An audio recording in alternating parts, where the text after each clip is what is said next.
అమ్మో నేను మర్చిపోతున్నా, ఇద్దరు కాదు ఆరుగురు ఇన్స్టా గ్రూప్ క్రియేట్, అందులోనే బ్లాస్టింగ్ పాఠాలు. విజయనగరం వేదికగా పేలుళ్ళ రిహార్సల్ ప్లాన్. హైదరాబాదులో బాంబు పేలుళ్లకు స్కెచ్.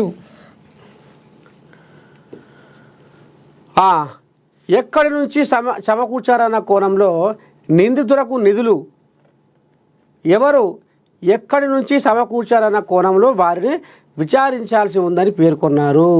అయితే ఇప్పుడు ఈ దొంగ బయటవాజగాలు కూడా ఇక్కడ మన బోయగూడ ఏదో పట్నం హైదరాబాద్ బోయగూడలో కూడా అండబెట్టిరట. మరి ఇక అంట చూడు, ఇక వీళ్ళని తోడుతూ ఉంటే పెంకాసులు అన్నట్టు ఇక గాలిస్తూ ఉంటే సొరబడతా ఉంటే వెళ్తూ ఉన్నారు. ఇక ఈ ఉగ్రవాదుల ఎవరైతే వాళ్ళకు మరి ఆయం భయం ఇచ్చుకుంటా వాళ్ళతోటి రాసుకొని పూసుకొని దోస్తానం చేసే బద్మాషిగాలు ఈ రకంగా తయారయ్యారు. ప్రధానంగా దొరికిరు, దొంగలు దొరికిరు, వాళ్ళకు సపోర్ట్ చేస్తున్నారు. అయితే వారి వాదనలతో పూర్తిగా ఏకీభవించిన కోర్టు నిందితులు సిరాజ్ సయ్యద్ సమీర్లకు 14 రోజుల రిమాండ్ విధిస్తున్నట్లుగా న్యాయమూర్తి వెల్లడించారు. అనంతరం పోలీసులు ఆ ఇద్దరిని విచారణ నిమిత్తం విశాఖ సెంట్రల్ జైలుకు తరలిస్తున్నారు. అయితే ఈ ఘటనలో ఇద్దరు కాదు మొత్తం 6 ఉన్నట్టు తెలుస్తుంది. రంపచోడవరం అడవుల్లో ఒకసారి ప్రాక్టీస్ చేయగా హైదరాబాదులో పేలుళ్లకు పలు ప్రాంతాల్లో రెక్కి నిర్వహించారని అనుమానాలు వ్యక్తమవుతున్నాయి. ఇట్లా ఉండరు ఇంటి దొంగలు.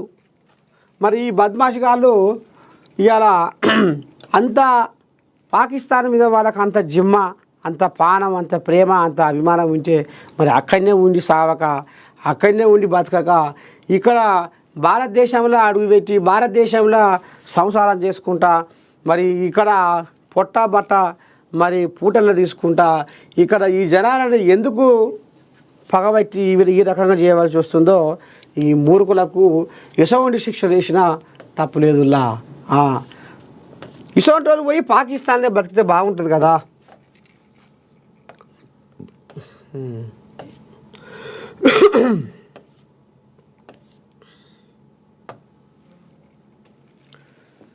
తప్పులు కేసులు పెడితే తిప్పలే. కట్టు తప్పిన పోలీసులపై బీఆర్ఎస్ ఉల్టా కేసులు. రాజకీయ ఒత్తిళ్లతో బీఆర్ఎస్ శ్రేణులపై పోలీసుల తప్పుడు కేసులు, వేధింపులు. 7 ఏళ్లలోపు శిక్ష పడే కేసుల్లోనూ కొందరి అత్యుత్సాహం, అక్రమంగా అరెస్టులు, కోర్టు తీర్పుల్ని ఉల్లంఘిస్తూ ఇష్టారాజ్యం, టార్గెట్ చేసి తప్పుడు సెక్షన్ల బనాయింపు.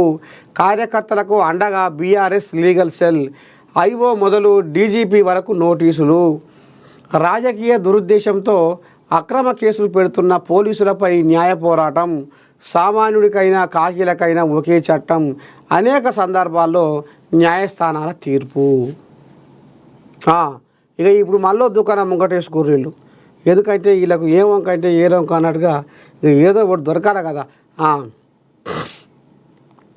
తప్పుడు కేసులు బనాయిస్తున్న పోలీసులపై బీఆర్ఎస్ న్యాయ పోరాటం మొదలుపెట్టింది.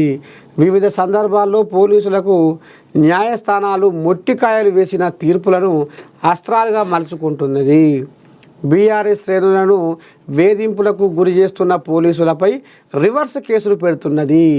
ఈ మేరకు విచారణ అధికారి నుంచి డీజీపీ వరకు వివిధ హోదాల్లోని పోలీసు అధికారులకు లీగల్ సెల్ నోటీసులు ఇస్తున్నది.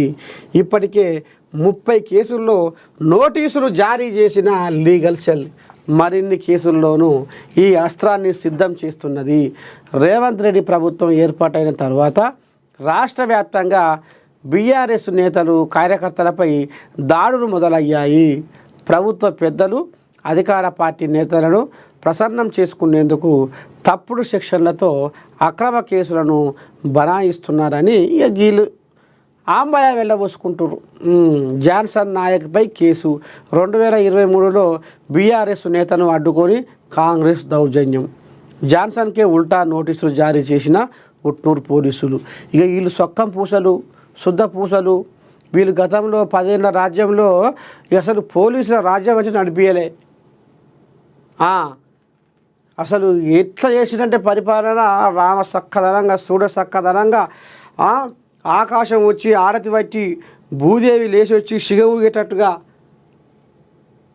మచ్చలేని స్వచ్ఛమైన పరిపాలన అందించిన సొక్కం పూసడం అన్నట్టుగా ఇక ఎట్ట చెప్పుకుంటారో చూడండి. వీళ్ళు ఆనాడు ఏం చేయలేదట, ఎట్ట చేయలేదట, మేము ధర్మపాలన సాగించినాం, నీతి నిజాయితీ పాలన సాగించినామని చెప్పుకుంటున్నారు. వీళ్ళు ఎటువంటి పాలన సాగించిరో, ఎటువంటి పాలనతోటి జనాల సొమ్మును లూటి చేసిరో, తెలంగాణను మొత్తం తెరలు చేసిర్రో, లక్షల కోట్లు అప్పు చేసి తెలంగాణ జనాల నెత్తి మీద పెట్టి అట్టెట్ట ఇట్టెట్ట అని ప్రశ్నించే గొంతుకలను ఎందరిని వీళ్ళు జైలు పాలు చేసి ఆగమాగం చేసిర్రో తెలియదా?